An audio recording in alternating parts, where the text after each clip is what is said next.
Hello friends, I am Kirti and welcome to Apex civil services academy. आज MPPSC mains 2020 का paper 5 यानी कि सामान्य हिंदी और व्याकरण का पेपर हो चुका है। आइए इस वीडियो में इसका पूरा पेपर देखते हैं और कैसा पेपर रहा, एनालिसिस रहा। 2021 के जो मेंस देने वाले हैं उनको क्या क्या चीज़ें ध्यान रखनी होंगी। क्या टोटल पूर्णांक जो था वो था 200 नंबर का। 200 नंबर का पूरा पेपर था और 3 घंटे में इसको पूरा करना था। ये पेपर चाहे हिंदी वाले हों या इंग्लिश वाले, सभी के लिए हिंदी में ही करना होता है। ठीक है।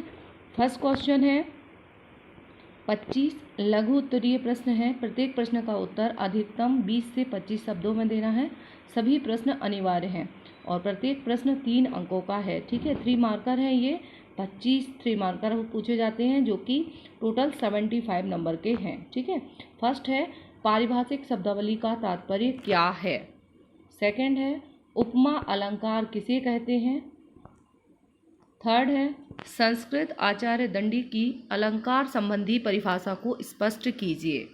नेक्स्ट है शब्दालंकार का तात्पर्य क्या है। इसके बाद 1.5 है तद्भव शब्द किसे कहते हैं। ये जो क्वेश्चन है ये कोई भी चेंज नहीं आया है। जैसा कि पिछले प्रीवियस ईयर पेपर में हिंदी का पेपर आता था उसी का लेवल वही है। सिर्फ सिलेबस के अकॉर्डिंग सिर्फ डेफिनेशन या वन लाइनर सिर्फ 3 मार्कर हैं ये 3 नंबर में। तो आपको 20 से 25 शब्दों में इनके आंसर देना होते हैं और बिल्कुल वैसे ही क्वेश्चंस का लेवल है जैसा कि पुराने प्रश्न आते रहे हैं हिंदी के पेपर में। ठीक है। तो कोई भी नया या कठिन नहीं है, सब सिलेबस से ही है। और जो कोचिंग हम एपेक्स की ओर से जो ऑफलाइन या ऑनलाइन कोचिंग जो लोग कर रहे हैं, ऑनलाइन जो कोचिंग है उसी के जो नोट्स हैं हिंदी के उससे पूरा पेपर आया है, इसलिए बहुत अच्छी बात है। और सिर्फ जिसने पूरा पेपर जो है कंप्लीट किया होगा और हैंड राइटिंग अच्छी नीट एंड क्लीन लिखी होगी उसको काफ़ी अच्छे नंबर मिल जाते हैं। और एथिक्स का, हिंदी का और जो निबंध वाला पेपर होता है वो स्कोरिंग होता है, उस पर हिंदी वाले पेपर पे कम लोग ध्यान देते हैं लेकिन सबसे ज़्यादा नंबर यहीं से खींचे जाते हैं क्योंकि इंग्लिश मीडियम वालों के लिए ये माइनस पॉइंट होता है। तो जो लोग हिंदी से हैं, हिंदी मीडियम वालों के लिए हिंदी का पेपर बहुत ज़्यादा मायने रखता है, बहुत इम्पॉर्टेंट होता है। ठीक है। नेक्स्ट तद्भव शब्द किसे कहते हैं। उसके बाद पूछा है बहुब्रीहि समास किसे कहते हैं। ठीक है। तो सभी जगह से हर टॉपिक से क्वेश्चन उठाए हैं उन्होंने व्याकरण के। स्वर संधि को स्पष्ट कीजिए यानी कि किसे कहते हैं, डेफिनेशन लिखना है। ठीक है। और उदाहरण तत्सम शब्द का अर्थ क्या है। ठीक है। तो केवल अर्थ नहीं लिखना है, पूरी डेफिनेशन लिखना है क्योंकि 2 से 3 नंबर का है तो एटलीस्ट आपको 3 लाइन्स लिखना है। पर्यायवाची शब्द किसे कहते हैं। विराम चिन्हों से तात्पर्य क्या है। संधि का अर्थ क्या है और उसके प्रकार कौन से हैं। देखो हर टॉपिक को कवर करते हुए क्वेश्चन पूछे जा रहे हैं, मतलब आपको सिलेबस का कोई भी टॉपिक नहीं छोड़ना है, चाहे वो शॉर्ट क्वेश्चन हो, लघु उत्तरीय हो, अति लघु उत्तरीय हो या बड़े वाले क्वेश्चन हो। ठीक है। विराम चिन्हों से तात्पर्य, संधि का अर्थ क्या है एवं उसके प्रकार कौन से हैं। सिर्फ टाइप लेना है, डेफिनेशन लिखना है और टाइप्स लिखना है। द्वंद्व समास का अर्थ क्या है एवं उसके प्रकार कौन से हैं। कहावत किसे कहते हैं। तत्सम और तद्भव शब्दों के अंतर को लिखिए। आने वाले दिनों में 3 से 4 दिनों बाद फिर MPPSC मेंस का जो सॉल्यूशन वाले वीडियोस हैं वो आपको मिलने लगेंगे। तो चैनल पे यदि पहली बार है तो सब्सक्राइब करके बेल आइकन प्रेस कर दीजिए और हमारा telegram group Apex civil services academy join कर लीजिए। MPPSC प्रीलिम्स के लिए टेस्ट सीरीज स्टार्ट की गई है। अब एग्ज़ाम के पहले सारा ही सिलेबस कवर किया जाएगा और IMP क्वेश्चंस और टॉपिक वाइज टेस्ट और full length test free of cost करवाए जाएंगे। तो आप लोग पहली बार हैं चैनल पे जो लोग तो जुड़ सकते हैं। नेक्स्ट है व्यंजन संधि किसे कहते हैं। पल्लवन का अभिप्राय क्या है। संक्षेपण का तात्पर्य क्या है। समास किसे कहते हैं। पल्लवन लेखन की सामान्य विशेषताओं का उल्लेख कीजिए। कर्मधारय समास का तात्पर्य क्या है। रूपक अलंकार का तात्पर्य क्या है। वैसे तो हिंदी का लेवल जो है वो 12th की अगर आपने हिंदी अच्छे से की है और ग्रेजुएशन में हिंदी अच्छे से पढ़ी है तो आप कर सकते हैं। लेकिन कई स्टूडेंट्स ऐसे होते हैं जो बहुत दिन बाद पीएससी की एग्ज़ाम देते हैं, तो उस टाइम वो सब कुछ भूल चुके होते हैं, इसलिए हिंदी के लिए अलग से फोकस होकर तैयारी करनी पड़ती है ताकि अच्छे नंबर लाए जा सकें और पोस्ट आपको अच्छी मिल सके। रूपक अलंकार का तात्पर्य क्या है? विलोम शब्द किसे कहते हैं? सोदाहरण स्पष्ट कीजिए। मुहावरा का तात्पर्य क्या है? नेक्स्ट है मुहावरे और लोकोक्तियों में अंतर स्पष्ट कीजिए, डिफरेंस लिखना था। मुख्य 8 विराम चिन्हों का उल्लेख कीजिए, केवल नाम लिखना है, ठीक है, और कुछ भी नहीं करना है, क्योंकि ये अति लघु उत्तरीय प्रश्न है, 3 नंबर के हैं और छोटा छोटा लिखना है। दूसरा प्रश्न है, प्रश्न अलंकारों से संबंधित है, ठीक है, और शब्द अलंकार वर्णों अथवा व्यंजन की समानता या पुनरावृत्ति जहाँ होती है वहाँ कौन सा अलंकार होता है, सिर्फ नाम आपको लिखना है, ठीक है। और ये जो है 5 क्वेश्चन हैं और एक एक नंबर के हैं, टोटल 5 नंबर के हैं, तो सिर्फ आपको नाम लिखना है उसका। लाटा अनुप्रास या शब्द अलंकार किस प्रदेश से संबंधित माना जाता है? तो पर वारों उर्वशी सुनु राधिके सुजान, तू मोहन की उर्वशी है उर्वशी समान, इन पंक्तियों में कौन सा अलंकार है? इसका सॉल्यूशन वीडियो आपको चैनल पे मिल जाएगा कुछ दिनों बाद, तो चैनल को सब्सक्राइब करके बेल आइकॉन ज़रूर प्रेस कर लीजिए, ठीक है, ताकि आपको नोटिफिकेशन उसका मिल सके। और मेंस की पूरी तैयारी सिस्टमेटिक आप करते चाहते हैं तो कांटेक्ट कर सकते हैं। इन पंक्तियों में कौन सा अलंकार है? जहाँ पर ऐसे शब्दों का प्रयोग होता है जिनके एक से अधिक अर्थ निकलते हैं, वहाँ पर कौन सा अलंकार होता है, ठीक है, तो ये क्वेश्चन दिया है।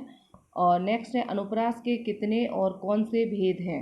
अनुप्रास अलंकार के कितने प्रकार होते हैं? तो पूरे ही व्याकरण से मतलब अलंकार, संधि, समास और मुहावरा, विरामचिन्ह, पल्लवन सभी से क्वेश्चन उठाए हैं। अलंकार को ज़्यादा फोकस किया है क्योंकि दूसरा क्वेश्चन पूरा अलंकार पे बेस्ड है। 5 नंबर का अब अर्थ अलंकार से पूछा है, तो पहले शब्द अलंकार आया है, फिर अर्थ अलंकार आया है, मतलब अलंकार को पेपर में काफ़ी वेटेज दिया गया है, इसलिए आगे जो पेपर होंगे उनमें भी हमें अलंकार बहुत अच्छे से करना है। नेक्स्ट है उपमा, यह किस प्रकार का अलंकार है, ठीक है।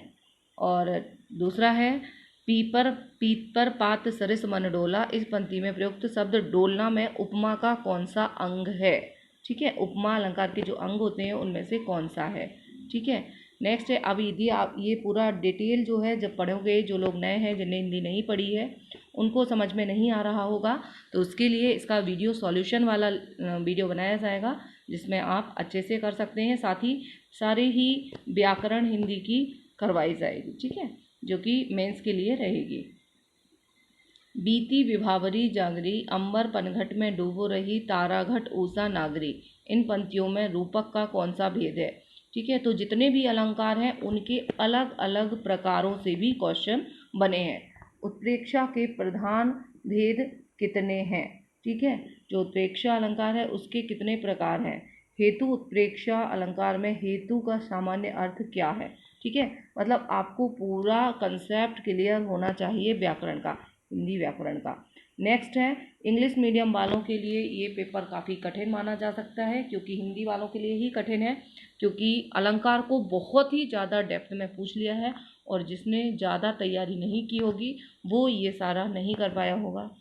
अब प्रश्न 3 है, वाक्यों का हिंदी से अंग्रेजी में एवं अंग्रेजी से हिंदी में अनुवाद कीजिए, ट्रांसलेशन करना है, ठीक है।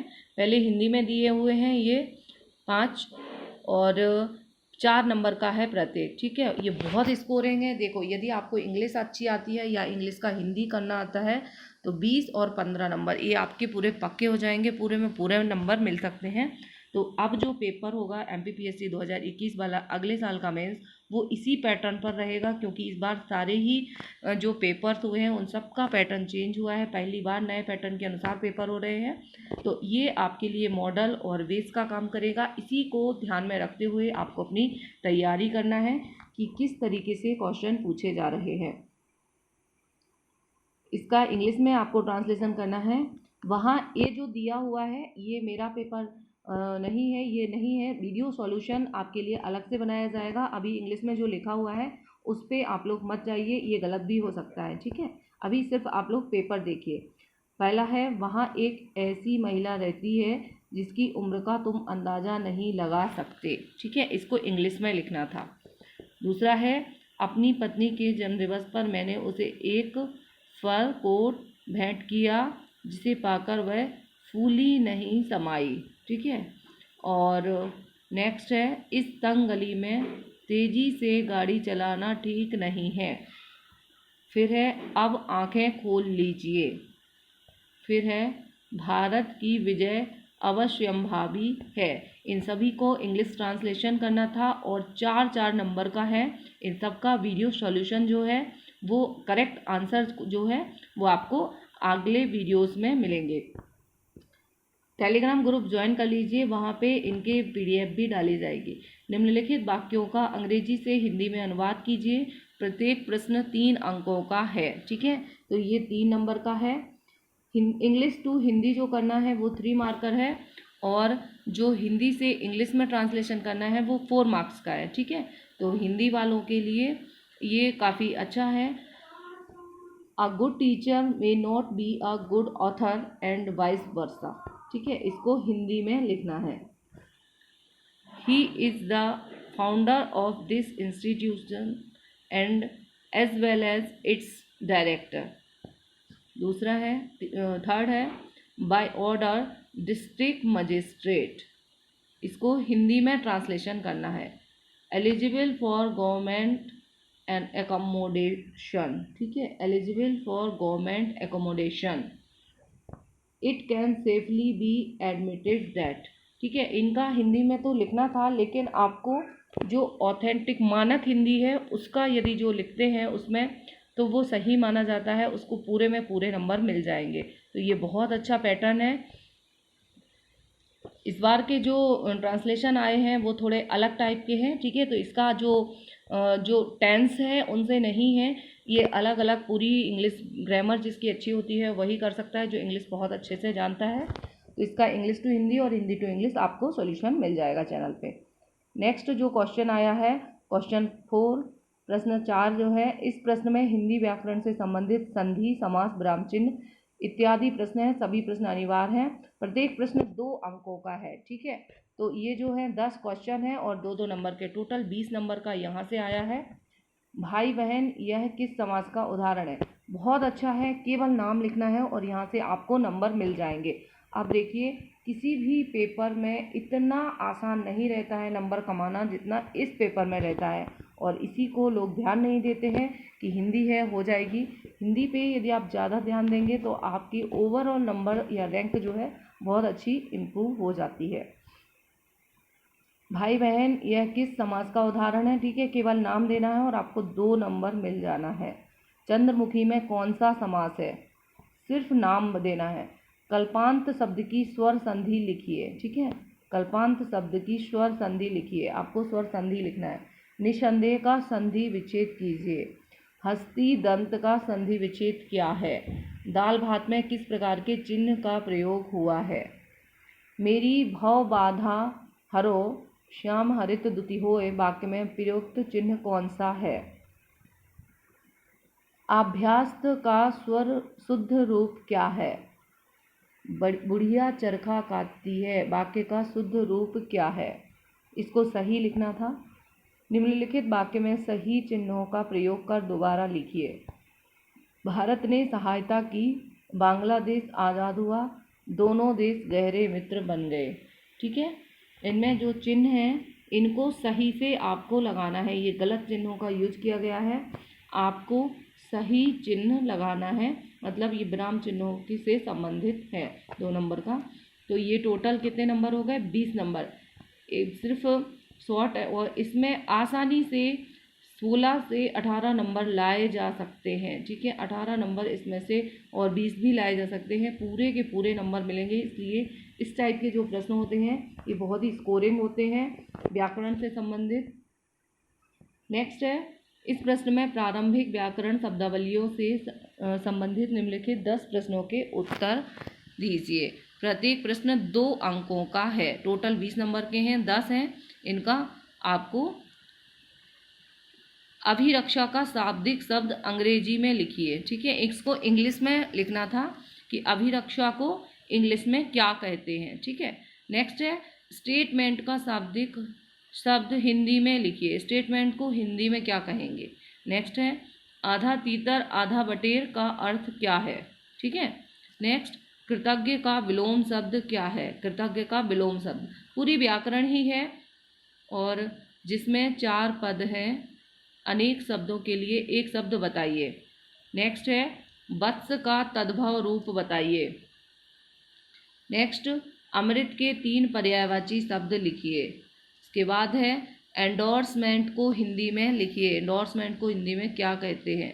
विपणन का शाब्दिक शब्द अंग्रेजी में लिखिए। इन सभी का आंसर जो है करेक्ट आंसर आपको चैनल पे मिल जाएगा।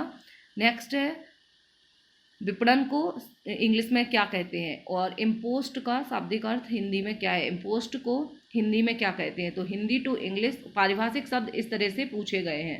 ठीक है, वत्स का तद्भव रूप बताना था, वत्स का, और अमृत के पर्यायवाची शब्द। ठीक है, तो ये टोटल 10 हो गए और कितने नंबर का है 20 नंबर का आया है। तो थोड़ा पैटर्न चेंज हुआ है, इस बार पेपर का काफ़ी पैटर्न चेंज हुआ है, बट मैटर वही है। हर पेपर में मैटर और सिलेबस बस थोड़ा उन्होंने चेंज कर दिया है, बाकी मैटर वही है। नंबर चेंज कर दिए हैं, पहले अलग अलग नंबर में आते थे। अब है प्रश्न 6वां प्रश्न है निम्नलिखित में से किसी एक गद्यांश के आधार पर नीचे लिखे प्रश्नों का उत्तर दीजिए और अभ्यर्थी जिस गद्यांश का उत्तर लिख रहे हैं उसका स्पष्ट शीर्षक क्रमांक का उल्लेख करें। ठीक है, लेखक के अनुसार ये जो गद्यांश दिया है इसके आंसर लिखना है और इसमें टोटल 5 प्रश्न हैं। ठीक है, अथवा में भी दिया हुआ है तो आप 2 में से कोई भी एक ले सकते हैं। तो पहला जो है साहित्य में मनुष्य के जीवन का प्रभाव साहित्य से रिलेटेड आया है और दूसरा जो है सांस्कृतिक मानचित्र आधुनिकीकरण और सांस्कृतिक चेतना इससे रिलेटेड आया है गद्यांश। ठीक है, तो ये 5 क्वेश्चन हैं और 4-4 नंबर के हैं, है ना। 20 नंबर का ये है, तो ये भी काफ़ी अच्छा रहता है, यहाँ से भी बहुत अच्छे नंबर मिल जाते हैं। करीब आप 14 से 15 नंबर यहाँ पे आराम से ले सकते हैं।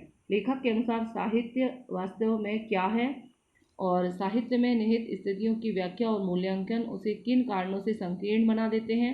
इसका गद्यांश का सही आंसर कैसे लिखा जाता है वो आपको वीडियोस के माध्यम से जो चैनल पे वीडियो सॉल्यूशन वाले डाले जाएंगे तो वो मिल जाएगा। साहित्य किन अर्थों में प्रभावी और व्यापक होता है। वास्तुतः साहित्य का निर्माण किसके भीतर होता है। उपयुक्त गद्यांश में साहित्य के प्रति किस प्रकार के दृष्टिकोण की प्रधानता दिखाई देती है। तो आप इसको एक बार बहुत अच्छे से स्क्रीनशॉट लेके पढ़ लेंगे। इसकी PDF जो है टेलीग्राम ग्रुप में मिल जाएगी आपको और इसको अथवा में भी आया है तो इसमें कोई टेंशन लेने की बात नहीं है। ध्यान देना है अपने को मेन हिंदी व्याकरण पर। ठीक है, रेखांकित क्वेश्चन प्रश्न 7 जो है वो है रेखांकित अथवा दी गई पंक्तियों का पल्लवन अथवा भाव पल्लवन कीजिए। अभ्यर्थी जिन प्रश्न को उत्तर दे रहे हैं स्पष्ट उल्लेख कर प्रारंभ में अनिवार्यता करें। ठीक है, 10 अंकों का है ये, भाव पल्लवन करना है। प्रतिभा श्रम और अभ्यास के तटों में बंधकर बहती है। ठीक है, बहुत अच्छा आया है। प्रतिभा और श्रम तथा अभ्यास का संबंध प्रतिभा बुद्धि है। कला विज्ञान का कारण मूल्यों की स्थापना आदि करना है। ठीक है, तो इसको आपको पल्लवन करना है। 10 अंकों का है। ठीक है, 10 नंबर का है। दूसरा ये भी अथवा में आया है, 2 में से एक कोई भी कर सकते हैं। नर और नारी जन्मते हैं और मरते हैं किंतु राष्ट्र सदैव अमर रहता है। ठीक है, तो ये यदि आप इसको डिटेल कर सकते हैं, एक्सपांड करना है, अपने मन के विचार पल्लवन में आप कर सकते हैं। लेकिन गद्यांश जो होता है उसमें आपको इसी में से जो दिया गया है उसी में से आपको सही आंसर लिखना होता है। अब ये किसका है, ये किसी लेखक की लाइन है, तो यदि आपको इसका नाम पता है कि किसने ये कहा है नर और नारी जन्मते हैं और मरते हैं राष्ट्र सदैव अमर रहता है, तो उनका यदि मेंशन करेंगे तो आपको नंबर बहुत अच्छे मिलेंगे क्योंकि 10 नंबर का है। ठीक है, तो ये भी बहुत अच्छा है। 20 नंबर का आपका गद्यांश आया है, 10 नंबर का पल्लव ये भाव पल्लवन आया है। ठीक है, और प्रश्न 8 है किसी एक गद्यांश का 1/3 शब्दों में संक्षेपण कीजिए। ठीक है, गद्यांश से प्रश्नों का भी देना है और वो भी, तो ये बहुत अच्छा है। संक्षेपण करना है, समरी राइटिंग, ये भी 10 नंबर की आई है। अंतर्राष्ट्रीय बाजार में भारतीय उद्योग विदेशी उद्योग से टक्कर ये दिया है, इसको आपको समरी करना है, 10 नंबर का है ये भी। ठीक है, 1/3 लिखना है, इसका 1/3 लिखना है। जितनी लाइन है उसका 1/3 आपको कर देना है। एक सांप्रदायिक सद्भाव और सौहार्द बनाए रखने से रिलेटेड है और एक है इसका। तो इसका जो आंसर है वो आपको कैसे इसका सही जो है वो किया जाएगा, संक्षेपण कैसे होगा, करेक्ट आइडियल, जिससे 10 में से आपको 8 नंबर मिल सकें। 10 में से 10 तो किसी को भी नहीं मिलते हैं, 7 या 8 नंबर ही मिलते हैं जो टॉपर्स होते हैं उनको भी। ठीक है, तो हमारा जो टोटल है वो मैक्सिमाइज करना नंबर का रहता है कि हिंदी में हम 200 नंबर में से कितने नंबर ला सकते हैं। तो 170 to 180 नंबर आसानी से बहुत अच्छे से इसमें लाए जा सकते हैं, 180 नंबर। और जिसके नंबर 180 प्लस होते हैं उसको टॉप 10 में आने से कोई नहीं रोक सकता है, बशर्ते उसके सारे ही पेपर्स अच्छे गए हों। इसी तरह से मिलते हैं नेक्स्ट वीडियो के साथ। इनका कट ऑफ क्या रहेगा, आने वाले सॉल्यूशन क्या रहेगा, ये सब कुछ नेक्स्ट वीडियोस में आपको मिलेगा।